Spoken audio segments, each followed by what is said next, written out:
It's bracket time. No, not the NCAA tournament brackets, but New Japan Cup brackets. We will give you our picks on the upcoming tournament, but also look back at New Japan's anniversary show. What's more convoluted than a tournament bracket busted by a 10 seed? How about the storyline between Ronda, Charlotte, and Becky? We will try to figure out this mess in our WWE talk as we look ahead to Fastlane. We debut our new segment, PWG Rewind, as we look back at matches from the man who will be a part of the championship match at Fastlane. Plus, we discuss Ring of Honor, NWA, and MLW. Next. WrestlingInc.com brings you Two-Faced Wrestling Talk, the podcast that goes beyond WWE and goes in depth on ROH, NJPW, Impact, and more. Also featuring fun pop culture and wrestling crossovers, listener Q&As, and extended discussions about wrestling topics past, present, and future. Now, here's your host, Kelsi. Hi, and welcome to Two-Faced Wrestling Talk. I'm joined, as I am every week, by my co-host, Paul. I am here. You are. And are you here? I guess. This is not a hologram of you? Okay. It's me. It's really me. We got a big week of wrestling coming up as New Japan Cup kicks off. We got Fastlane this weekend. Ring of Honor's show, pay-per-view show is next week, so we're hitting a stretch as we start looking ahead to G1 Supercard and WrestleMania. It's going to be a busy 4, 5, 6 weeks now. Man, it's going to be insane. And we got hockey in between. Unrelated to wrestling, but you and I got some hockey going on, too. Of course. Go Bruins. Yeah, go Bruins. I have her converted. It's true. Well, let's talk about, before we get into the show, where people can find you and what they can get out of finding you on social media. Yep, you can find me on Twitter especially. I'm always on there. I was asking people what their favorite cereal was just the other day. So if you want to tell me your favorite cereal, go look on my Twitter. That's at SuperKickinIt. SuperKickingIt. Do you have a favorite? That's a tough one. I like Frosted Mini Wheats a lot. That's boring. What the hell? I like Cinnamon Toast Crunch a lot. Me too. That one's my number 3 pick. Those are probably 2 of my favorites. Can you guess number 1 for me? Probably something like Fruit Loops or... No, I told you it. You forgot it. Rice Krispie variety. The Rice Krispie treat things. Yeah, it's Rice Krispie treat cereal. Hard to find. You can also just mainline sugar directly into your veins if you'd like. That's how I live. My old screen name used to be Sugar High with 6 H's. So yeah. I believe it. It was. But yeah, check me out there on Twitter. I've got a lot of stuff going on, including in the next few weeks, I'll be debuting my live show, which will be on Periscope, which actually plays on Twitter, so you'll be able to watch the videos on Twitter. And I'm also going to do it on YouTube Live. It's going to be called Kelsi Likes, and the premise is I'm going to be talking about different topics every week, all one thing in common. Stuff that I love and like. And so I'm going to have votes every week about what topics I should do. The first episode has already been decided. The vote won for 90s Nickelodeon discussion. And at the end of every show, I'm going to end with a recommendation on additional reading or like a documentary to watch. Anything that adds extra info on that week's topic. So like 90s Nickelodeon, I'll have a few podcasts to recommend and a couple books to recommend at the end. Sounds like homework to me. It actually is homework. Are you going to quiz people afterwards? No, but I've done a lot of research into this first episode. Not every episode will be this research. I'm not just going to have random information. I want to have interesting tidbits. I don't want to just say, oh, I like this show or I liked this 90s show. I want to have interesting things like, oh, this is some behind-the-scenes little interesting fact about that. Also, I talked to my dad about why he enjoyed the Nickelodeon cartoons in the 90s because he watched them with me, but he had an adult perspective, of course, while I was a kid growing up. So it's very interesting to hear his answers about why he liked it. So all that coming up on Kelsi Likes, which again you could find on my Twitter eventually. And we also want to thank St. Arnold Brewing for their support of us for almost a full year, which we should mention. We just passed the year anniversary mark of our first episode here. Yeah, it's been a crazy year. We've discussed so much stuff. And I don't know, I think I have a few favorite points of our past. I think that when we spoofed the Space Jam theme song, and I got you to be a part of the song, I think that was great. And it took a lot of work. So we made Space Jam into Space Slam, and it was all about wrestling. And we did a whole Poppin' Wrestling about that. Yep, we've done a lot of good stuff. We did the extended Young Bucks show. We did our live podcast at the St. Arnold Brewery a few weeks ago before Elimination Chamber. So it's been a fun year. Yeah, and we also did just a whole bunch of interesting interviews as well, which hopefully we're going to get some more coming up soon, because I know we haven't had one in a while, but we got to interview so many great people.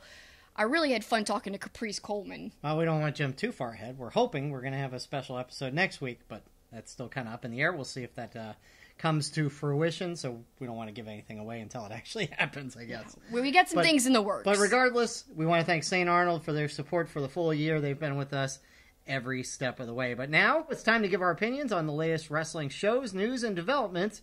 It's time for headlines.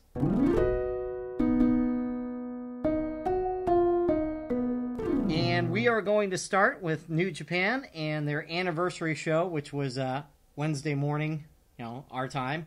Wednesday night there. I thought it was an interesting show, but it's what came out of the show afterwards that I guess we should mention first about a legend. Oh, yeah, we heard afterwards that Jushin Thunder Liger, who of course was in a match against Ishimori and he lost, but Liger's going to retire next year at the Tokyo Dome. And before that, he's going to kind of go on a retirement tour, he's calling it, because he wants to say goodbye to all the places he's been, and I think that's going to be really cool to see what he does in this next year. It'll be sad to say goodbye, though, to one of the greatest, if not the greatest, junior heavyweight ever. And if he's on his goodbye tour, you got to think we'll see him maybe at Madison Square Garden at the G1 Supercard. You got to think he's got to be a part of that show, don't you? I do, and also I saw an interesting tweet from Nick Aldis. We'll talk NWA later, but he said, I wonder if Liger wants to challenge for the 10 pounds of gold. I'd love to see that. That would be interesting. I'll tell you what, speaking of Thunder Liger, a lot of times he's just part of a six-man tag, and, the match a couple weeks ago, he was only in for like 30 seconds. I think we joked about that.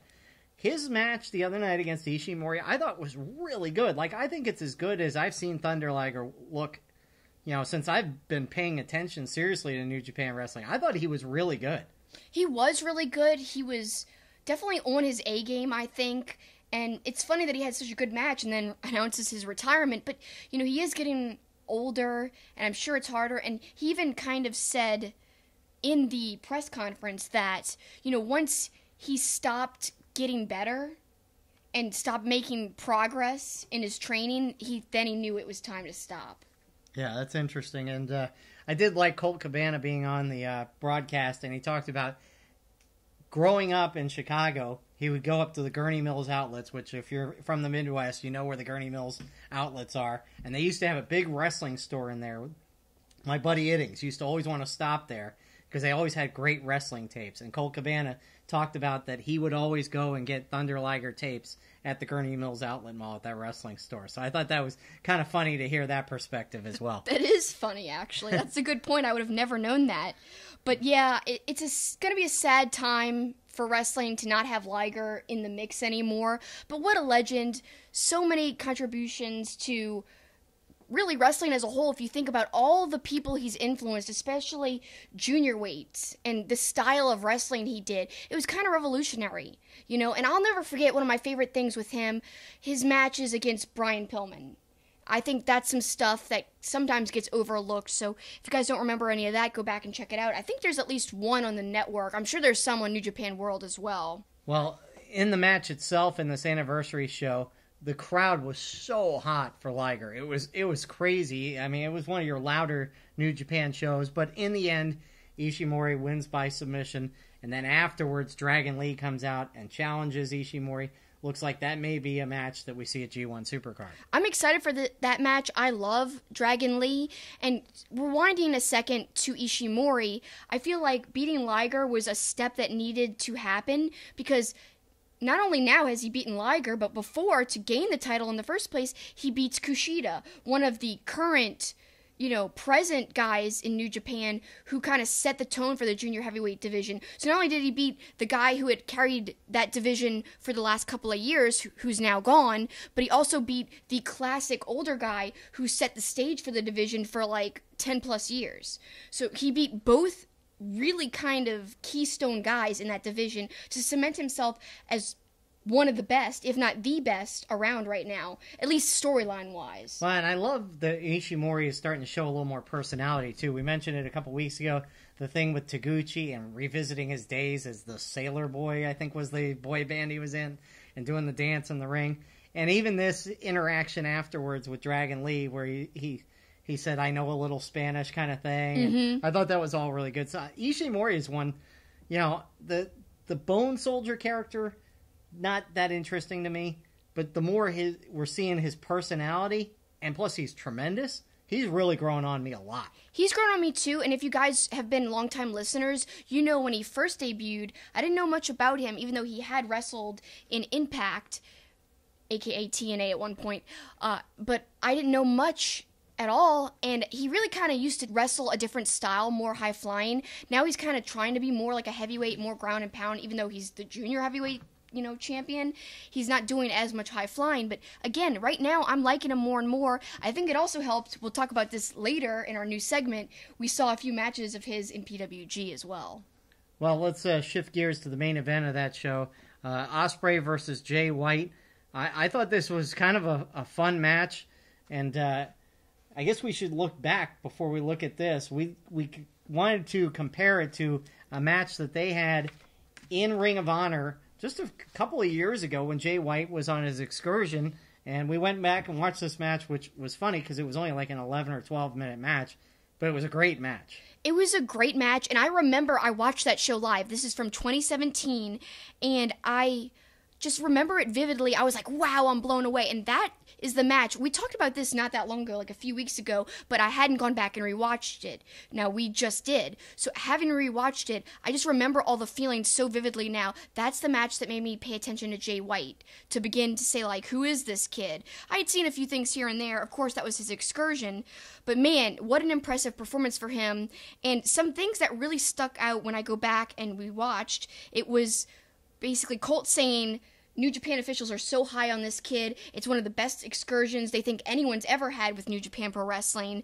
And he also said it was a more aggressive Jay White. Once he said that, I picked up on little hints.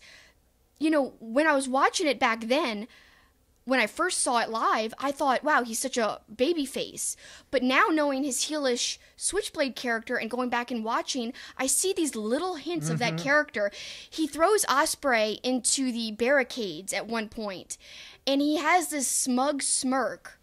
And I'm like, oh my God, there's a hint of the Switchblade right there. And I never ever thought of him like a heelish character at all. Never saw any heelish tactics, so I don't know if I wasn't paying attention to the little notes of that match when I watched it live, or if it's just knowing now who he is that made me recognize it. I don't know, but it was cool to see that little touch of him. Well, and the interesting thing, too, was Kevin Kelly was on that broadcast, and he also reinforced that New Japan officials are really happy with the progress of Jay White. And, like you mentioned, Colt said it, too. And so I thought, now that we know what Jay White is, and he's the New Japan champion, and honestly, Ospreay has developed so much in the last couple of years. It made that match a little more intriguing. And then there was things in that match that kind of happened in their match the other night. Yeah, like, I think, for instance, Will Ospreay was going for an Oz cutter and got caught, and White countered into something else. I don't remember the move he countered into, but I think something similar happened in this recent match at the New Japan Anniversary show. And the funny thing is, so at the 2017 Ring of Honor match, of course, Will Ospreay won because he was the established guy back then. Now, of course, we know Jay White's at the top of the card. He's the guy to beat. And, of course, in this match, everything was different, and he beat Will Ospreay. So it's kind of fun to see the two differences in those two matches. Yeah, it was interesting. I mean, in the one from the other night, I loved a couple things. Ospreay does the kip up, and as soon as he pops up, Jay White slaps him across the face, like, as soon as he's up. I thought that was a cool little touch. I like the Jay White, they called it a sidewinder, where he basically slingshots Ospreay into the corner post. I thought that was a cool move, too. I liked the slap just even at the very beginning, and Ospreay kind of was knocked down, and he looked at him like, what the hell? And then Jay White, like, smirked at him, like, yeah, I just did that. I just slapped you. Yeah, it was good. Obviously, Jay White ends up winning the match. After the match, Ibushi, comes out and saves Ospreay from Jay White's attack. Then the Bullet Club comes out. Then the locker room is coming out as Okada and other guys come out. Kind of filling the ring with guys that were going to be in the New Japan Cup. Yeah, and the whole gimmick is, because after they had a multi-man tag, that multi-man tag match ended with Okada, Goto, and Tanahashi all pointing at themselves saying, no, I'm going to win New Japan Cup. Colt's win commentary saying he's going to win because he's in New Japan Cup. So again, right after that tag match in the main event, something similar happened. They all wind up pointing to themselves like, no, I'm going to win. Ibushi pointing to himself. Again, Tanahashi, Okada, Goto all pointing to themselves. Ospreay wasn't really pointing to himself. It was he just lost the match, which I think kind of hurts him in the tournament, but I'm hoping he's going to have a good showing, and we'll talk about our brackets in a second. Why don't we get right to that, huh? Cool. You go first. So we've been asked to do a bracket, so, much like I mentioned at the beginning of the show, it's like an NCAA tournament bracket. There's going to be some upsets. Can you figure out who the upsets are going to be? Who do you think is a favorite? Who's definitely going to be in the Final Four? We're not going to go through the whole bracket. We're going to pick it up with our quarterfinalists. And so on the left side of the bracket, or the left side of the bracket we used, I'm sure they're all different, but I had Ishii going against Juice, and in that match I've got Ishii winning that, and then on the bottom half of that bracket I've got Okada and Ospreay, and I've got Ospreay beating Okada. Oh wow, yeah. That's a surprise there. Yep, that's one of my upsets, sort of. And then I've got Ospreay and Ishii in the semifinals, and I got Ospreay going to the finals. Wow. Now on the other side I've got Tanahashi against Ibushi. And I got Ibushi winning in that quarterfinal. And then on the bottom half of that, I got Makabe and Suzuki, with Suzuki winning. And then Ibushi beating him. So Ospreay and Ibushi in the finals with Kota Ibushi. So a rematch of the never open weight match at Wrestle Kingdom, essentially. Yes. From before. So it would be Ospreay and Ibushi again. Yes. Because that was magic. Right. And Ibushi wins again and goes on to face Jay White at G1 Supercard. I would really love to see that. So my bracket has some similarities to yours, but also some big differences. Mainly, let's start off right off the bat. So I've got, instead of picking Ishii, I've got Taichi, and it feels so wrong to say that he would beat Ishii. But I think they're giving him a monster push. So to me, I would like Ishii to win, but I think Taichi has a chance. So then I've got below that, I've got Yoshihashi winning, because I feel like Yoshihashi is kind of getting a push as well. Yeah, because he just came back from a big injury. And I know that's a weird matchup, Taichi versus Yoshihashi, but I think Yoshihashi would win. Just because he's, been gone so long, and they need to give him some momentum. Because for a long time, even before he got injured, he didn't have any. Right. This is a good way to rebuild him if they give him a big win and get him so far into the tournament. Well, then below that, I've got Okada versus Ospreay, very similar to you. And then instead of Ospreay going forward, I have Okada going forward. Because I don't want him to lose too much momentum. He's already kind of lost quite a bit. So to me, I feel like it might be Okada. Okay. So yeah, then we've got Okada versus Yoshihashi on that side, and I've got Okada going into the finals. All right, and then your other side of the bracket in the quarterfinals? My other side would be Tanahashi versus Ibushi, and I've got Ibushi winning that. And then below that, I've got Yano versus Suzuki. I almost put Yano beating Suzuki. And I think the reason I have them two squaring off is because they've had great matches in the past, and I know that sounds weird. Yano having great matches? He does have great matches. And for some reason, Yano always gets the best of Suzuki. He's always someone who just uses his hijinks and gets over on Suzuki. So it would be great to have them have that awesome match, which I know they can have, and then I want Suzuki to be victorious for once. So then in my semifinals on that side, it would be Ibushi versus Suzuki. Great match, just like you had. And I would have Ibushi winning that. So my finals would be Okada versus Ibushi, and I think Ibushi's going to take the whole thing. So just like you. We both have Ibushi winning it, which I don't think is a big stretch. I think a lot of people are going to pick that. I've seen a lot of people go that direction, yeah. The only difference is you've got Okada in the final. I've got Ospreay.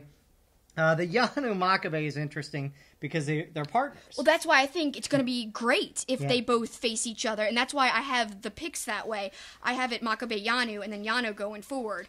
I just think, I know Cabana is a great wrestler. He's one of my favorites ever. And one day I'm hoping we do a Super Kickin' It Old School all about Colt Cabana throughout his whole career. Like basically like a special on Cabana. Because he's done so much in the ring and outside the ring. I just see Makabe winning solely to face Yanu. I really, really do. I don't know. Now, as this show is airing, the first night of New Japan Cup will have already taken place. That's kind of why we just jumped ahead to the quarterfinals.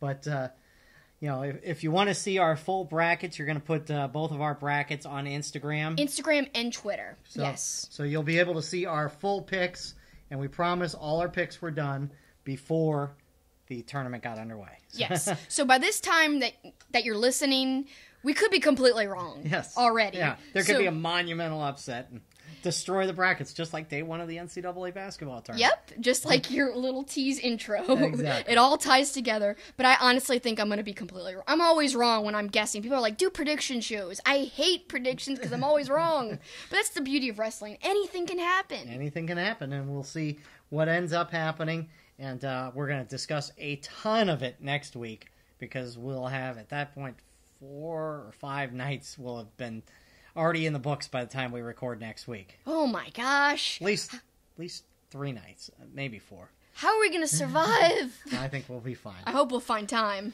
Booze and wrestling. That sounds fun. Kind of like the band we saw, Booze and Glory, not too long ago. Yeah, that was awesome. Opening for Dropkick Murphys. Booze and wrestling. And wrestling, yeah. That should be a band. I was trying to think of a G term in wrestling, but I couldn't think of one right away. I don't know.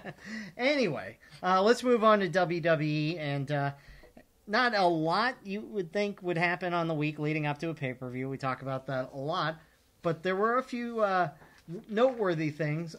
Right off the bat, I thought Triple H's promo to Batista was great. I liked it, but it wasn't my favorite Triple H promo, but it was a great reminder of why, I guess I'll call them the classic guys. Guys who are still kind of, you know, in the mix but are older now, like Triple H, who's really in charge of a lot of backstage stuff, obviously.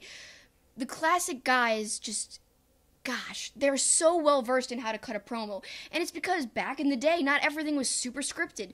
They're very well versed in being able to go off the cuff, and I like that. And also they're good at playing up on emotions and emotional storytelling. I feel like that's something in WWE that some of the current people lack, because I just don't think that they've had that experience with being in emotional type of storyline, so they're not using those skill sets because they've never had the chance to add to them and to train themselves, you know?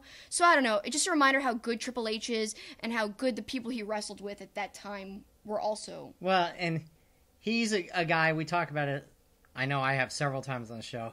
He gives you a believability thing. Like, you believe that he wants to kill Batista for beating up his friend Ric Flair, you know? Oh, yeah. You know, so there's a believability factor, and I think that helps, too. The other thing that jumped out to me, because there wasn't a lot on Raw, Elias's song, and I know we've got some listeners that are in the Philadelphia area. I would love for you guys to weigh in and tell us what you thought about Elias's song about Philly, because he killed Philly. He killed the women of Philly. Gosh. Everything was hilarious, you know, and he's done it everywhere. But I thought this was one of his best songs. It had me laughing. It was definitely one of the best songs, and I think he even mentioned the mascot. Yeah, he mentioned Gritty. That's funny. You were saying that all the other mascots hate Gritty. You were telling me about that story. Yeah, there's a whole thing in the mascot community where everybody's jealous of Gritty.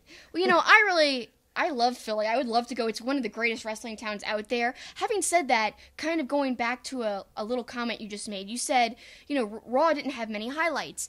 And I want to touch on that because last week's Raw, I thought really was on an upswing. Raw was doing well in the past few weeks. But with this Raw, I feel like it went down a little bit. Mm-hmm. And I think the crowd in Philly, and Philly's usually a loud crowd, they weren't very entertained, it seemed like, at some point. They were quiet. Well, I mean, we wrote 3 notes about Raw. Triple H's promo, Elias's song, and the convoluted women's storyline. So let's jump to that. Look, you hear stories all the time of Vince does things on a whim backstage. They don't stick to a storyline. To me, if there was ever evidence of that, it is this storyline leading up. I mean, you have got this gold main event the world is going to be talking about, not just the sporting world, but I mean, with Ronda Rousey, in the main event, and as hot as Becky Lynch is, and then of course Charlotte Flair and her lineage. I mean, this is easy gold. But WWE is making the storyline so convoluted. That's exactly what I said. And I said this like 3 weeks ago, even more. I was like, they're muddying the waters. They've got to be careful going forward. And what's turning out? Confusion, weirdness. Why didn't they just make it a triple threat a long time ago? Why did they have to do this weird, Becky's injury. Oh, she gets arrested. Oh, no, Stephanie welcomes her back like it's nothing. Now she's screwing Ronda over. Vince suspends Becky. Then the suspension is lifted. Ronda lays down the belt, acts like she's giving up the belt, comes back, and says, I was just giving you a week to think about it. Then now she turns heel. Then she turns. Now, that's the one great part about this storyline. I mean, I love her as a heel. Right. She just let loose on the mic. People who say she's not good on the mic, let's talk about that tweet that said, if you think she's trash in the ring, you're wrong. Right. If you think she's trash on the mic, you're wrong. Yeah. And they just basically said, you're wrong if you think she's bad, because she's actually good. And I know we're going to get thumbs down on YouTube for this. We're going to get dislikes. You can add us at TwoFacedPod, TWOFACEDPOD, and it's okay to agree to disagree, like we always say. And I think she's great. And we're quoting somebody else's podcast. It's off their Twitter, that exact quote. And I know I retweeted it. I think you did. It was from Busted Open Radio. Yeah. I mean, it was... To me, that quote, that tweet was dead on. So, look, I think it's still going to be a great main event at WrestleMania, but, I mean, they have botched this beyond belief in my mind. It's just, the storyline just makes no sense. When the end result happens, I guess nobody will care looking back. When you look back at the great feuds and the great matches at WrestleMania, a lot of times they have a great storyline leading up to it. So whenever, like in 20 years, you look back, they're going to do all these video vignettes and packages highlighting this historic moment. If it truly is the main event, that'll be a historic thing. So they'll look back at it, they'll do these packages, and it'll have the weirdest, lamest, most convoluted storyline when it could have been simple and still effective. Let's switch gears to SmackDown, and you made a note. You wanted to talk about heel Daniel Bryan. I love heel Daniel Bryan. I think, I said this a few weeks ago, I'm liking it, now I'm loving it. I love everything about it. He's playing it off super, super well. It's like he is himself, but up a notch. And that's what the greatest characters are. Because, he is very eco-friendly. That's the type of person him and Brie are. That's who they are. So just another notch up. It's kind of smarmy and snotty, and I love it. And it's something totally different that not a lot of people are doing. And he pulls it off really well. And actually, I think I like this Daniel Bryan better than the Yes Yes WrestleMania 30 Daniel Bryan. And that's a bold statement. I might get heat for it. But I really like this Daniel Bryan better. Obviously, not winning over the crowd, but maybe his work on the mic and, like you said, true to character of what he actually is kind of helps. Well, the headline of the week from WWE is something we have been calling for months and months. It's not the big belt, but it's a big belt. Samoa Joe finally is a champion, winning the U.S. Championship in a great Fatal 4-Way match. Joe! I'm so excited it finally happened. And you actually said a few weeks ago, he's got to at least get the U.S. title. And it happened. I forgot I said that. You did. Yeah. I think it was either right before or right after Elimination Chamber. But you said it on air. So. Yeah, well, I'm right quite a bit. So. Sometimes. No, it was a great moment. It was a really fun match. The boot from Samoa Joe when he kicks Andrade in the side of the head when he's on the ground, I thought that looked brutal. Andrade dropping Rey Mysterio on his head, that seemed like it was like, oh my god. Joe dives outside of the ring. Oh yeah. Yeah, awesome. Yeah, no, it was really good, and really good to see Samoa Joe finally holding up a belt, and his backstage promo after saying basically everybody should be afraid, and he's coming to get them all. And it was a long time coming, but at least it happened, and I'm so happy because I said this like a month or two ago, give this man a belt already, and finally they did. Finally they did. Thank goodness. So let's quickly look ahead to Fastlane, and we've got some betting odds from mybookie.ag and our good friend Raphael. Remember, if you want to bet on Fastlane, open up an account and use the promo code KICKIT. KICKIT. And that would benefit us. We could really use it. So please consider, if you like betting, just sign up. Well, if you look at these lines, Raphael doesn't think any of these are much in doubt. He's picking big favorites. He's got the Usos as minus 850 to beat Miz and Shane McMahon. I think the bigger bet there would be, will Miz and Shane McMahon have a falling out? Oh, yeah. And set up a feud at WrestleMania? Definitely, yes. They teased it a little bit. Now I think it's going to go all the way here. Daniel Bryan, a big favorite over Kevin Owens. That's not much of a surprise. I think Daniel Bryan retains and hopefully faces Kofi at That's WrestleMania. what I am hoping for. I mean, if it goes any other way, it's a waste of Kofi's momentum. The emotional reaction if he won at Mania would be insane, and it'd be something they'd talk about for years and years. Like I said, the Becky Charlotte Ronda thing could be talked about for years and years. So could this match if they actually let Kofi win, and even if they put Kofi in it, period. Yeah, I think so. And don't forget, even though New Day was on a promotional tour in India, Kofi said he would be at Fastlane. So we'll see if he makes himself involved in some way in that. He's got Boston Hug Connection, a big favorite over Nia Jax and Tamina. Women's SmackDown Championship, Asuka, a big favorite over Mandy Rose. 6-man tag. I'm surprised he doesn't have the Shield as bigger favorites. I mean, I don't think there's any way the Shield doesn't win with Roman getting the pin.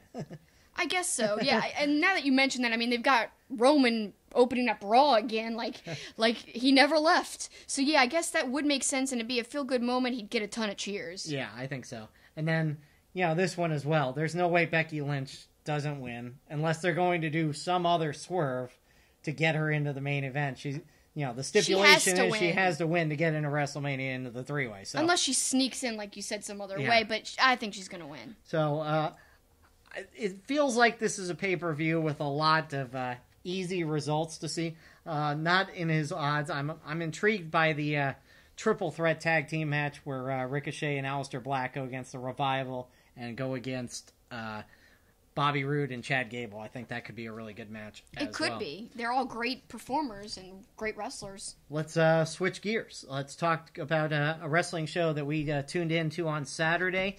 MLW had a live show on beIN Sports. It was a big show in Chicago, huge hot crowd, and they had 2 shows live on TV, and the rest are TV tapings to air down the road. 2 matches, and I thought it was kind of a fun show for an hour. Especially on a weekend where there wasn't a lot going on. It was a good show to watch. It was a good show, and like you said, the crowd was hot, and to me, that's one of the number one things. I know it's a small thing, but that's something that adds so much to a match. And yes, it has nothing to do with the guys in the ring, so you really can't control it, but it adds a lot to the people watching at home. It makes it more exciting. So to me, that crowd really added to it for me personally. And I think out of the 2 matches that we got to see on that live show, I actually liked the first match better. So Taurus and Laredo Kid versus the Lucha Bros, and I really loved the ring gear the Lucha Bros came out with. I feel like it was kind of like Egyptian feel, and they had special masks and everything. It was either Egyptian or Gladiator, or a mix of both. It was kind of odd, but I really liked it, and I thought it was unique. I thought it was a good match. Once again, second time in the last month and a half that Phoenix has vaulted into the crowd. Yeah. I thought that was crazy as well. You see, I keep thinking that he's mistakenly going into the crowd. You think it's on purpose. Oh, I think it's... When we watched... one time is a mistake. Twice, I think it's got to be on purpose. Yeah, I know, but it just looks so extreme when he did it at that show, Come Hell or High Water. If you saw that match, it was against Frankie Kazarian and Christopher Daniels, and he's trying to dive onto, I think it was Kazarian, and he overshoots him and goes into the chairs. It just looked like it wasn't planned, but maybe it was after seeing this where he did it again. A little bit of bad TV work, though. We always got to, I guess because we're in TV, always be critical when things don't look good. I guess nobody else really goes into this. I don't know. We just have that eye. They completely missed the pinfall, had a bad camera angle of the finish. It was... I mean, you couldn't even see the finish. No. That's the biggest part of the match. No. So that was kind of bad. But overall, it was a good match. And again, like we said, it was a good show to have on a Saturday night. And then the main event was Loki, who was a longtime MLW champ, going against Filthy Tom Lawler in a steel cage match. The old school WWE cage, not like the chain link fence, but the big bars with the... separated so you can see into the cage better. I like that cage a lot. But I don't like the match itself. Because the point is to hit the ground. Yeah. And yet they're both holding on. Right. And they're not even that high up, it felt like. So to me, like, the end was kind of cloudy, and I wasn't really a fan of the ending at all. And, of course, we had Tom Lawler, who retained. But, you know, MLW is a very long-time promotion. I like them overall. I like their presentation, minus some of the bad TV work in this. But your friend Iddings has some one-on-one real-life experience going to MLW from long ago. Yeah, the first incarnation of MLW. He used to go to shows at the War Memorial Auditorium. Terry Funk, Dusty Rhodes. I can't remember. Low-Key was involved back then. Yeah, Low-Key was involved back then. That's how long he's been around. So, good to see MLW back. We'll see, as I think we mentioned a couple weeks ago, because they have some AEW talent on their roster. Are they going to work together with AEW? How's that going to work? I don't know. I keep seeing tweets like anything is possible in this day and age. I mean, even the owner of MLW has said that. Like, you know, it's 2018, anything's possible. And that's why, like, you know, Jimmy Havoc's still involved with MLW. Hell, AAA, who is apparently partnered with AEW. That's, you know, Taurus and Laredo Kid, they're a part of that. So everybody working together, the Lucha Bros, it's kind of crazy how the two rosters seem to have so many similarities. That's what makes me think there's some kind of working relationship there. Jim Cornette was on the broadcast, and I laughed that he had his tennis racket with a BN logo cover for his tennis racket, and then he had that bizarre line. Yes, the line, I don't even understand. I'm not even sure we wrote it down right. I don't think we did. did. Confused by it, but we think he said it either took or it takes a lot of her gravy to go all over my plate. It's talking about the valet. You joke about me being a deviant mind, and I still have no idea. I've tried to figure this line out. I don't know what it means, but it's weird. Yeah, it was all a very bizarre line. But the show ended with guys crash in the ring, and that was just insanity. Yeah, there was like that awesome splash off the top of the cage.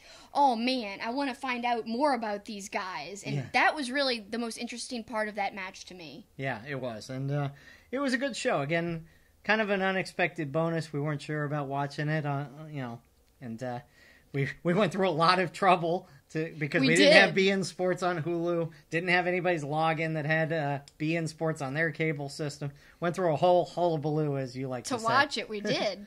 And, you know, it was worth it. And, you know, I think we're going to try to watch more MLW when we can, especially when it's on YouTube. So easily accessible. So to me, we're going to try to in the future. Not every week, but every now and then you'll hear us talk about MLW. That's a goal of ours. Certainly on down weeks. Well, let's switch gears. Ring of Honor has a big show next week. Big main event, and they've had this video series going on, and a great one with Taven and Lethal. More from the Taven perspective, it felt like, but you really brought my attention to that, and I watched it this afternoon. I thought it was great. Yeah, it was well edited. There was some really cool effects with the sequence, like, you know, Taven's purple sequences falling from the sky, and not sequence. It's what's it called? You know what I'm talking? The confetti. I'm thinking of costume sequences. It was which are sequins, not sequences. What? Whatever. Costume things are sequins. I can't speak well. I can't speak English. Regardless. I'm Cajun. Yeah. But anyway, it was really cool. Some of the effects they had it like blending in with the next scene, and it just really, I don't know, it was well done. But really, more than the visuals was the story of the video. And this is a part of the Pinnacle series on Ring of Honor's YouTube channel, done by the same people who bring you NWA 10 Pounds of Gold. And I just think that the storytelling in both of those series are so important and is a really key part of eventually the actual matches. And that's what I think we're missing a little bit with AEW's Double or Nothing build. I like the Road to Double or Nothing videos, but I already said this on the show before. It just doesn't have the same emotional storytelling. Like, they introduced the crowd to Brandon Cutler, it was emotional, but it could have been even more fleshed out and talked about more, and they could have highlighted Cutler more, because he's somebody I follow and really love, and we'll talk about him later in our PWG segment. But, you know, rewinding back to Ring of Honor, the Pinnacle, you just feel how bad Taven wants to win and the emotion behind it and how upset he was when Lethal destroyed his, you know, world championship belt that he had made purple. Well, and I like the lighting on it. I like the way Taven was addressing the camera, but the lighting was kind of underneath him. I thought it was really well done, and I am really fired up for that show next week. I think it's going to be fun when you think about, and we'll preview it all, but Lethal Taven, Briscoes versus PCO and Brody King. I mean, it's going to be a good show. Oh, yeah, I can't wait. And, like, you have to wait sometimes a long time between Ring of Honor's big pay-per-views, but the wait is worth it, because a lot of times with these bigger shows, they pull out all the stops, and the Pinnacle really adds to it, because not everyone gets to catch their TV. Right. It's hard to catch. It's on different times all around the country.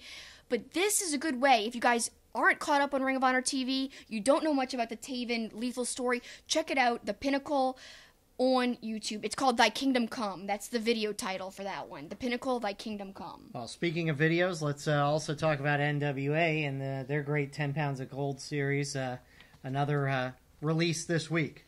Good Friend, Better Villain is the name, and that's the 50th episode of NWA's 10 Pounds of Gold series, like we just mentioned.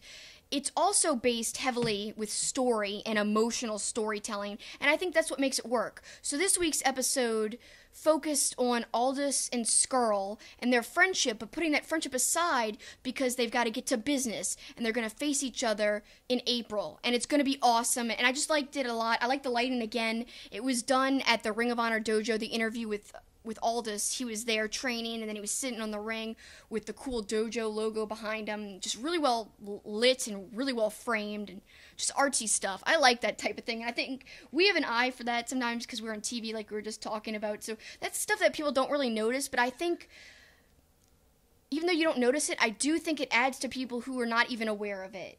It's just kind of like a thing that adds depth to everything. But more so, like I said, the storytelling's there about them being friends, but it's not about friendship, it's about business. And quickly, since it was the 50th episode, I want to give a highlight to a few of my favorite episodes of this great series, because I really do think it's great. If you guys aren't following it, it's easy to go back and catch up. So one of my favorite episodes actually highlights Jim Cornette's collection of wrestling memorabilia. They go to his house, and you see his insane collection of old magazines, old VHS tapes. I think he even had beta tapes, I can't remember. But it's all so well documented and organized in his house, and you gotta check it out because his collection's massive. Although he's weird on commentary, his house rules. And I'd give anything to have his collection. Well, you don't have his collection, but you've got a pretty good collection of PWG DVDs, and that's going to be what we talk about next when we debut a new segment as we discuss one of our favorite promotions and how today's stars have had some of their best matches at an American Legion building in Reseda, California. PWG Rewind is next. St. Arnold Brewing Company, located in Houston, is Texas' oldest craft brewery. Their goal is to brew world-class beers and deliver them to their customers as fresh as possible, making them the best beers in Texas and Louisiana. Their customers are beer lovers, people that appreciate great, full-flavored beers. So whether you're enjoying an Art Car IPA or a smooth-drinking lawnmower, look for St. Arnold beers throughout Louisiana and Texas. Our Two-Faced Wrestling Talk logo was inspired by Two-Face, the Batman animated series character, and his coin. The logo was designed by the talented and creative artist Eric Hudson. Eric creates wrestling-themed pieces as well as other pop culture art. He is also currently working on a Roddy Piper comic book. You can follow him on Facebook, Twitter, and Instagram at Dreaded Dinosaur. You can also support his work by becoming a patron at patreon.com/dreadeddinosaur. Please check out his work. Welcome back to Two-Faced Wrestling Talk, and now I'm so excited to introduce our new segment. Back in my day, video stores told you to be kind, rewind. Well, we're taking their advice, we're kind, and we're rewinding by taking a look back at PWG through the years in our new segment. It's time for PWG Rewind. And if you don't live in Reseda, California, and don't know how to even watch PWG, you've heard us talk about it, but you're like, it's not on TV. How do I even watch this promotion that everybody seems to like? Well, buy the DVDs. Like Paul alluded to at the end of our first segment, I really have only 2 wrestling addictions. I used to have another one. I used to collect action figures, but I was like, this can't continue on because it was getting too expensive. Then it became Pro Wrestling Tees, t-shirts. I have like God, hundreds. I'm not exaggerating, sadly. That's a lot of money. But the third is my PWG DVDs, as you referenced. I have quite a few. We haven't counted them, but there are a lot. Yep. And I anticipate getting more. Well, of course. Yeah, they're my favorite thing to watch, honestly. So you could buy the DVDs, like he said, and just go to ProWrestlingGuerrilla.com, or you can sign up for HighSpots.com network. But, they're not as up-to-date for their streaming on that. Basically, I think the latest stuff you can find from PWG on there is from 2017, but it does go all the way back to 2004. So if you want to watch older stuff, go check out High Spots Network, sign up for that. But if you want to keep up with the newer stuff, buy the DVDs. You can get them pretty fast. They're very reliable and ship really, really, really quickly. And look, they're not high production value. It's not a WWE show. But it's the grittiness of it. Like I said, it's an American Legion Hall or a VFW Hall or whatever. It used to be. Now it moved. Yeah. Yeah, now it's at the Globe Theater. Which we went to. We went to our first and only, unfortunately, PWG show at the Globe Theater. And it was the first one there. Yeah. That was such a great show. But like you said, it's not about the production value. It's about the feel, and it's about the wrestling. To me, no other company screams wrestling. What wrestling can be, what it should be. It's just about your jaw dropping to the ground. Yeah, you don't have the most intense storylines there. No. But like I said, the wrestling takes precedence over everything in PWG. And to me, that's why I love it. And when I first showed you a PWG DVD, I remember the reaction. You're like, yeah. At first you're like, we can't watch more wrestling. But then you're like, yeah, I'll watch this anytime. I was like, heck yeah, I told you. Yeah, and there are so many parts of why we love PWG. I mean, and it starts with Excalibur, to me, yeah, play-by-play guy who is great. You probably saw him on All In. If you're not familiar with him on PWG, he was on All In. He was also a part of the AEW streaming big announcement party in Las Vegas, which makes me think he's going to be a part of AEW, and I believe they did announce that. And I was asked by somebody on a live stream, who would you want to do commentary for AEW? I said, Excalibur. Nobody was saying that. And then, lo and behold, it happens. Well, he does a lot of these shows by himself. Sometimes he'll have Chucky T as his analyst. Sometimes the referee, Rick Knox. But there's several shows where he does the whole show himself, and he's losing his voice by the end because he's so into it, especially when he yells. Unbelievable! I can't do it very well, but he is. Unbelievable! And that's what he is. Yeah, he is. And the crowds are so rowdy, but they're knowledgeable, They know when they've got to pull their chairs back because something's going to come into the crowd. They don't overly involve themselves, with a few exceptions, with the wrestlers. They know not to interfere. And so that part is great. And you've got, diverse crowd, because you've got the actual hardcore wrestling fans, but then you got fans who are obviously just PWG fans. And, even celebrities have been known to show up there. Before Rousey was ever in WWE, she was seen at PWG shows. So was Shayna Baszler. And, of course, we also have one of my favorite characters from a TV show, Topanga. The actress who played Topanga was there as well. She really actually enjoyed Leo Rush when he was in PWG. They took a picture together. Wow, the guitarist from Tool, who you met. Oh, yeah, I forgot about that completely. So when I went to New Japan Pro Wrestling's first show in the U.S., first kind of semi-recent show in the U.S., because they did do this a while back, but... So there was this fan meet and greet beforehand, and I had a Young Bucks costume when I was walking around, and... These two guys were like, oh, great costume. I'm like, thanks. I go over to talk to him. And this guy who's always at every PWG show in the front row, you could see him in a Boston jersey a lot of times. And he was like, oh, do you know who that is with us at the table? And I'm like, no. It's the guitarist for Tool. I was like, whoa. You would just know that. Even if you're a Tool fan, do you necessarily know what the guitarist looks like? I mean, some really hardcore fans, yeah. But, I know Tool, but I didn't know that was the guitarist. Right. I think it was the guitarist or the bassist. I think I heard at some point Will Ferrell used to go to the PWG shows. I think he was a celebrity. I heard had gone to a couple of the shows. I have watched sparsely the old stuff and mostly through collections. But one of my next goals is to kind of start backlogging and getting older DVDs, whole shows, not just collections. Well, the thing about PWG is it's some of the best wrestling you're going to see. Like you said, there's not a lot of storyline for the most part. You don't need it. It's just really, really great wrestling. And some of your favorite people, or some of the people that are soon to be your favorite people, if you're an NXT fan. Or AEW fan, or too, an actually. AEW fan. This is where they've had some of their best matches already. And dream matches that they're promoting now in other promotions already happened in PWG. I mean, you got Lucha Brothers versus the Bucks, which literally happened in PWG. Eventually, I think we're going to get Matt Riddle versus Keith Lee. And that was a flippin' awesome match in PWG. I can't even say enough about that. We don't want to give too much away on that, because when that match does happen, we're going to break down their first meeting, which was incredible. I don't know how they could beat it in NXT, but they might. But I don't know. Then you've got your awesome Steen El Generico matches from the past. Of course, they've tagged and gone against each other in WWE as Owens and Zayn. Right. Sammy Guevara, Joey Janela, Hangman Page. Jungle Boy, if you're not familiar, R.I.P. Luke Perry. That's Luke Perry's son. Yep. Yeah. Yep. And he's also one of the newest members of AEW.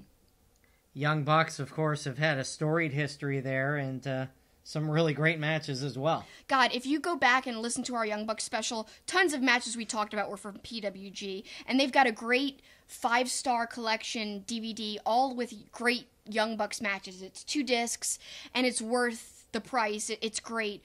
I've also got an El Generico collection, and we'll talk about in a second, a Kevin Steen collection.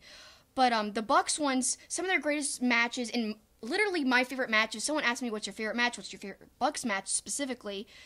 I will always say Cutler Brothers versus El Generico and Paul London versus the Bucks. And yeah, it sounds random, but it starts right out the gate really fast, hard-hitting, crazy spots. There's even some spots involved with these little things, these snap pops that you throw at New Year's. They put those on a table, and I believe Matt Jackson goes into the table. It's awesome. Just one of the greatest matches. And again, Brandon Cutler, who is a part of the Cutler Brothers, is now a part of AEW, and he's been a longtime friend of the Bucks. He and his wife make the Bucks gear. So all of this is related. PWG to me is like the lifeblood of great wrestling. They have great wrestlers who wind up being in the big leagues, and who really just kind of get a name in PWG and through PWG. And I think that's really special. Also, like you said, it's about the wrestling. Longer matches is a part of that. They have very long matches there. So you've got a DVD with 5 to 7 matches. Yeah. But they're all really a decent length. No, even matches you think on paper, you're like, this will be all right. And then it's amazing. Now, we can't claim to know everything about PWG. I wish I lived nearby. I'd literally go to every show. There are people who go to every show, actually. And they're hard tickets to get. They sell out in minutes. Seconds sometimes. The shows in Reseda only held like 250 people. It's funny. So the show we went to, I couldn't believe we got tickets so easily, because I was like, how could this be? I heard it sells out so fast. And it was just on a whim that I even tried. And, of course, that wound up being, they didn't announce it ahead of time. They were like, there was a mistake. We have to do it at the Globe Theater. And I was like, damn it, I'm not going to get the true PWG experience. But although they moved venues, it still was PWG. But I really do wish, if we could go back in time, we could have gone to the hall in Reseda. Man, oh well. If you watch the DVDs, you feel like you're there. Well, as you mentioned, a lot of your favorite current wrestlers have had amazing matches in PWG, which leads us to a special look at Kevin Steen, now known as Kevin Owens, who, as we mentioned earlier in the show, will be in the championship match at Fastlane. But his formative, if that's the right word, years were in PWG, and we're going to go through a few of his matches, and we're going to start with his debut in PWG against El Generico, a.k.a. Sami Zayn. November 13th, 2004, it was his debut in PWG, and 2 things jumped out at me right away. Yeah, he's still the same guy. Like, his character has essentially not changed. Like, you go back to 2004, he's fleshed out. This is what he is. This is what he's always been. He is Kevin Owens / he is Kevin Steen. I mean, he just is the same old character. And I love that. Him talking to the crowd the whole time. The interaction with the crowd was great. Literally the whole match. Telling the crowd to be nice. And Also, it's not in Reseda, but the hall. No, it was at a high school gym. Yeah. Yeah, it was. You could see the backboard for a basket in the background. There was no play-by-play announcer. Kevin Steen looks so young in that show. and like a baby face, you know, which is funny because he kind of looks in that show what his kid looks like now. Yeah. You know, that was an amazing match, but like you said, you see the formative development of Kevin Owens' character and the way he interacted with the crowd, and it was a great match. It was, and no play-by-play announcer either. So not only was it in a gym, but you had no play-by-play guy, and it just, also the ropes looked really loose. Oh, yeah, I remember that was scary. Yeah, like I can't see somebody super high flyer going off of that. Well, that leads us to All-Star Weekend 2011. It was Kevin Steen and Tozawa against Generico and Ricochet. It was All-Star Weekend 2011, and Tozawa, it was his last match in PWG. It was, actually. But what stuck out to me right away, you're like, that doesn't even look like Ricochet. And I'm like, that's Ricochet! Yeah. He has a mohawk. Oh my god, you've got to go back and watch this match if for no other reason. If you didn't know it was Ricochet, you'd be like, who is this guy? I mean, know. He looked completely different. It was crazy. He looked ridiculous. He looked different, but he performed the same, if not better. And I say better because he took more risks. I mean, it's funny, even on commentary, Chuck Taylor was talking smack about Ricochet's hair. Well, and then there was the bizarre thing. I know we're getting off topic because this is supposed to be about Kevin Steen, but they made this reference to Ricochet being a chicken farmer in Sandy Fork, And we're Delaware. like, are they confused with the Briscoes? What's happening? Or are they trying to lump him in as one of the Briscoes? It was very bizarre. Again, we're not like, maybe that was like a joke back then in maybe. PWG, because we haven't watched full old shows. We watched a lot of compilations, which are just single matches from like older years. But, you know, if you guys know something we don't about this inside thing, this inside joke they must have said about Sandy Fork and Ricochet, let us know, because I didn't know what they were talking about. But if you guys know, tweet us at TwoFacedPod. Well, and we mentioned this as we were watching it. Obviously, his debut was against Generico. In this match, he's with against Generico. And you were like, I wonder how many times they've wrestled over the years when you think about being together in Montreal. So not just wrestling against each other, though, also tagging together. How many times? Or just practice matches in a gym in Montreal. Yeah. You know, how many times have they gone against each other, teamed with each other?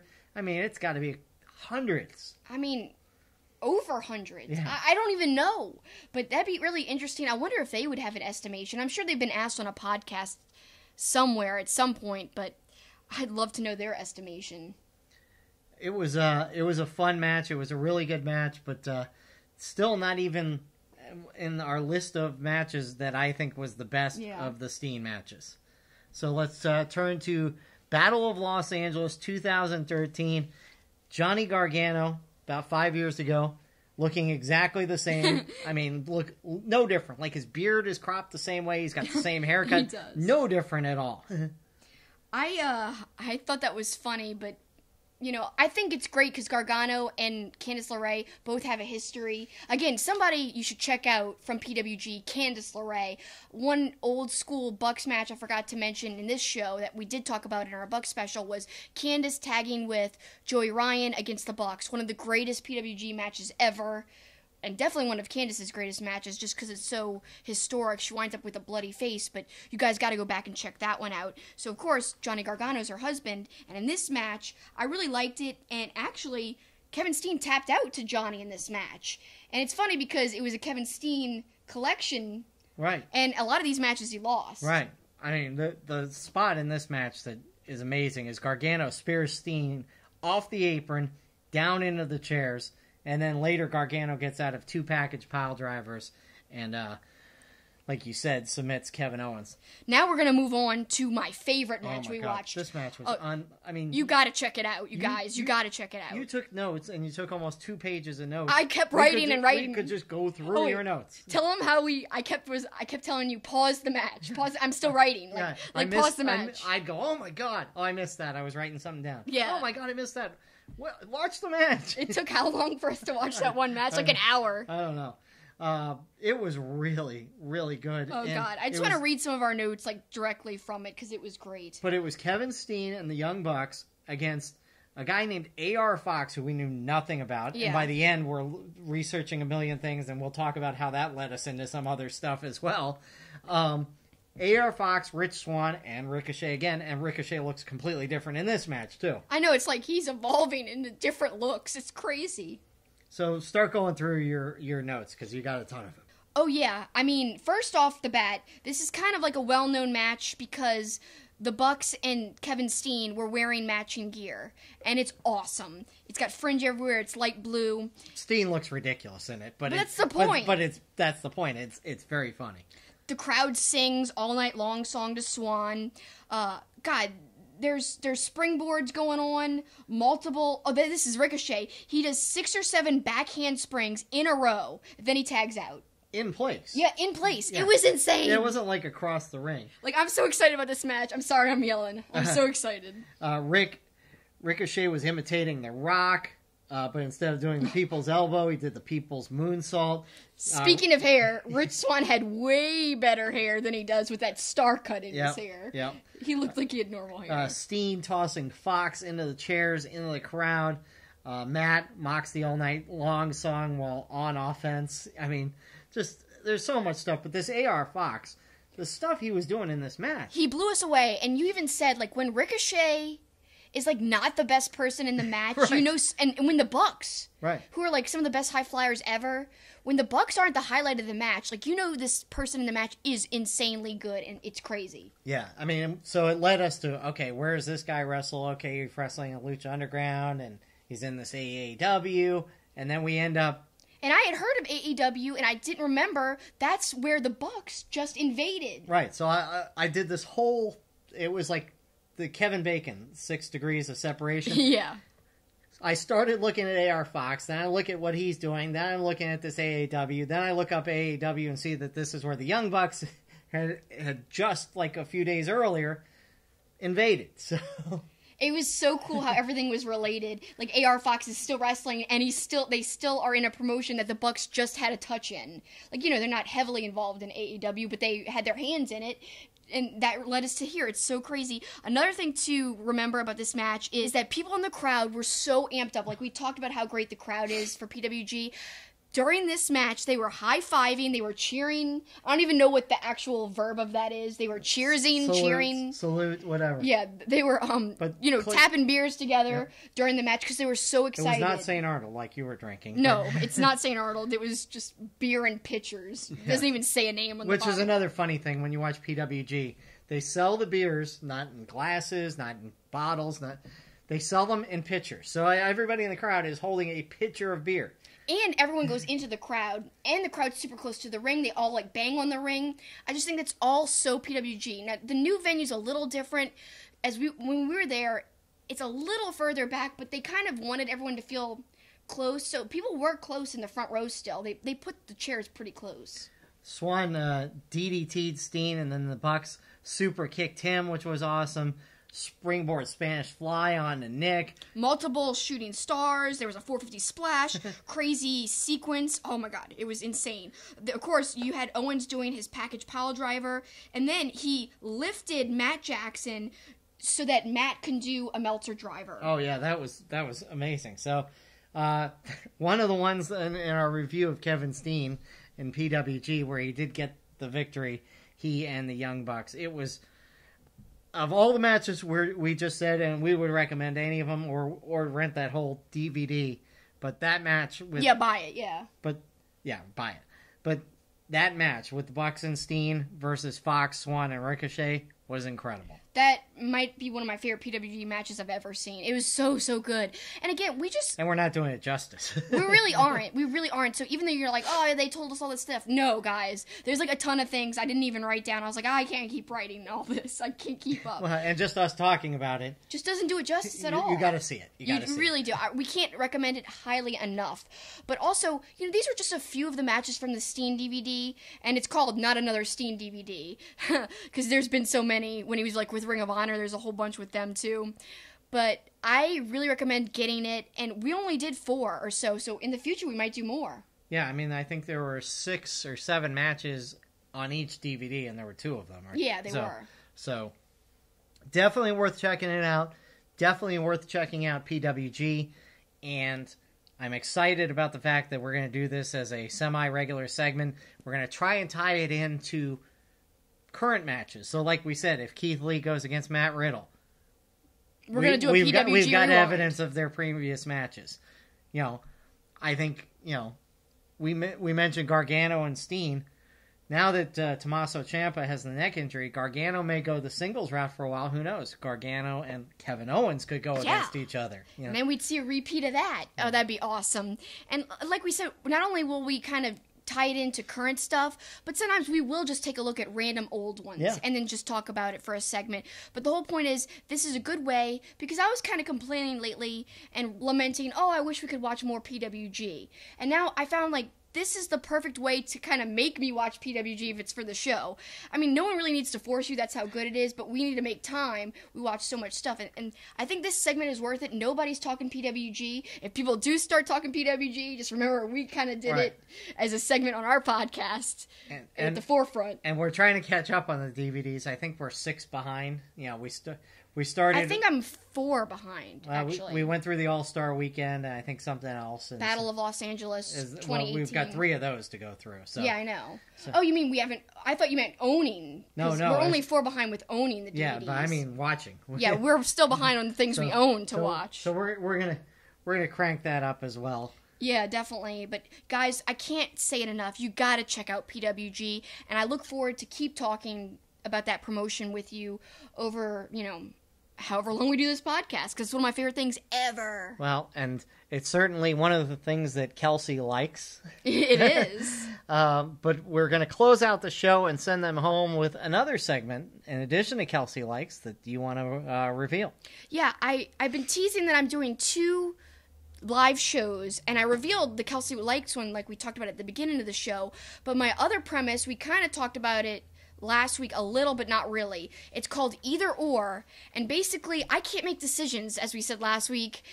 It's me putting out votes on what topics I should do, and then you guys kind of essentially making me choose between things I love, like Shawshank Redemption or Goodfellas. I love it. I have to choose in this segment. You have to choose either or. What's your favorite? What's the best? Choose one or the other. You have to choose. So that's the whole kind of premise of the show, me choosing and explaining why. So it's going to be a little bit of a shorter show versus Kelsi Likes, but again, it'll be live, it'll be weekly, and it'll be on Periscope and on YouTube Live. So please stay tuned to @SuperKickingIt, SuperKickingIt, for more info as it gets closer. I'm going to quickly close out the show with a star that sort of, we've touched base on this. She's wrestling in Fastlane, but is starting to feel like a forgotten superstar, and maybe after WrestleMania, after the hype of this super popular women's triple threat that is taking shape, hopefully she'll get back in the limelight, is Asuka. Asuka, to me, seems like she has kind of just disappeared, and we talked about that before. And she had a scare recently, too. What's that? She kind of got dropped by Mandy Rose, but she tweeted out that she's okay. Yeah. But yeah, keep going. She's not been prominent. Yeah, no, she hasn't, and actually she faces Mandy Rose this weekend, which good for Mandy Rose. She's coming off a strong Elimination Chamber performance, but still, Mandy Rose versus Asuka just isn't exciting to me, and I'm wondering what they're going to do with Asuka for WrestleMania. That's a big concern of mine, because last year it was a dream match. Asuka was coming in, hadn't been beaten, goes against Charlotte, great match. She loses to Charlotte, and it's kind of been a downfall since then. At least she's got the belt back. But I look at SmackDown right now, and I look at potential competitors. None of it really excites me, which makes me hope that they're going to put Nikki Cross on SmackDown so that at least they can build up that rivalry, which they had a great rivalry in NXT. Just Asuka needs something right now, and I'm hoping it's going to happen sooner than later. I was actually going to say, the other underutilized person is Nikki Cross. You took the words right out of my mouth. That's perfect. To see them work together again, I think would elevate both the ladies, and I'd love to see it because I'm just a big fan of Nikki Cross especially, and she's not being used very much since she moved to the main roster. I mean, if you're going to separate it from Sanity, at least give her a great singles push, right, you know? Right. I mean, not that she was wrestling with Sanity, but she was such a part of them and came out with them, and so if you're going to make her be alone, at least let her have great singles kind of a push. I agree. And we will see what happens at Fastlane. We will see what happens at New Japan Cup as it gets underway this weekend, and we'll Get ready for the big Ring of Honor show next week when we're right back with you on Two-Face Wrestling Talk. Yep, we want to thank you for your time. Thanks for watching us if you're watching on YouTube. Thanks for listening if you're checking us out on the audio platforms. It means so much to us that you take your time every week to tune into us. Please tell your friends about us. Please share on social media. Please give us a follow. Give us your feedback. We want to hear from you. It really means a lot to us. Thanks so much again. Enjoy the rest of your day, your week, etc., etc. That's it for us. That's the finish.